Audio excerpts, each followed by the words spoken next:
Igreja Batista Betel. Iluminados pela luz, quando a noite se prolonga. Mensagem 23.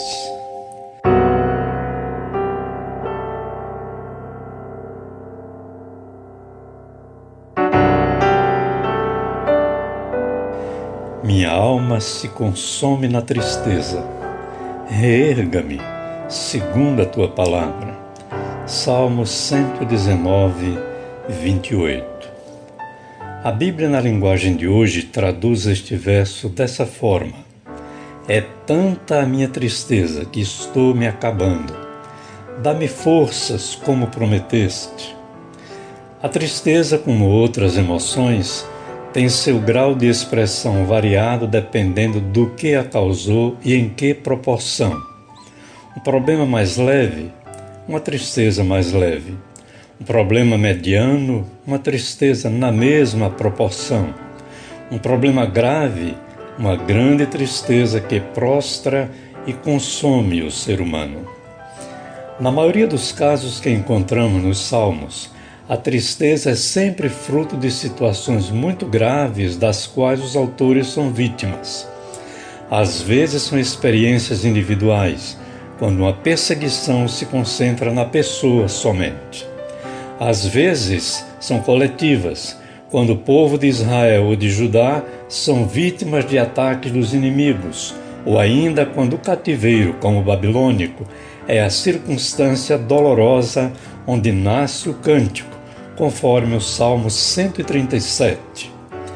Problemas graves, provações contínuas ou tribulação que geram tristeza para além da conta, podem aproximar a pessoa de uma demorada crise de melancolia ou mesmo de uma depressão.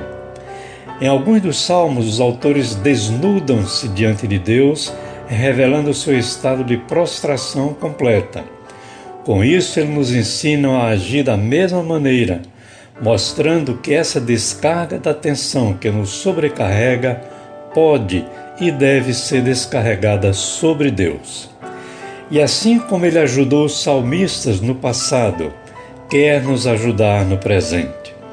Foi isso que fez Pedro, muitos séculos depois, dizer aos cristãos da sua época: lancem sobre Ele toda a sua ansiedade, porque Ele tem cuidado de vocês. 1 Pedro 5,7. O autor do Salmo está dizendo que vive uma gastura tão dilaceradora interiormente que sua vida está se esvaindo, o que significa que a causa de sua tristeza foi muito grande. Um luto muitas vezes leva-nos a uma reação dessa ordem. Normalmente, quando o luto é vivido por pais que perderam um filho, a reação vem sempre acompanhada de uma depressão. Não há como não ser assim. Quando Cristo diz no jardim do Getsêmani que minha alma está profundamente triste até a morte, precisamos entender que em sua limitação humana, sua kenosis, o esvaziamento, segundo Filipenses 2, de 5 a 11, ele experimentou algo que nos é absolutamente desconhecido, uma tristeza densa da qual não fazemos a menor ideia.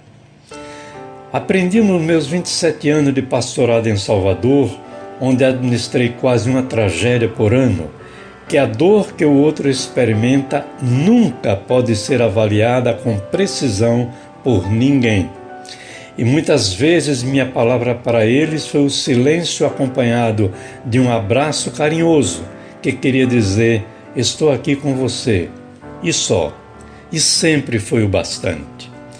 O salmista vê sua vida indo embora pelo consumo de suas energias físicas, emocionais e espirituais, em função de um drama sobre o qual ele não tem controle. Já não nos vimos assim, numa situação muito desgastante, parecendo que as forças estavam saindo pelas pontas dos nossos dedos? O salmista então pede a Deus que o reerga, porque ele está prostrado. Pede que, segundo a sua palavra de promessa, o tire daquela situação. O mesmo precisamos fazer quando nos encontramos em situações semelhantes. podemos tranquilamente orar esta mesma oração do salmista: minha alma se consome na tristeza, reerga-me, segundo a tua palavra. Ou na versão mais próxima do coração do autor: é tanta a minha tristeza que estou me acabando. Dá-me forças como prometeste. Em momentos como este, podemos também nos lembrar da palavra alentadora do profeta Isaías, quando ele diz que os que esperam no Senhor renovam as suas forças. Amém.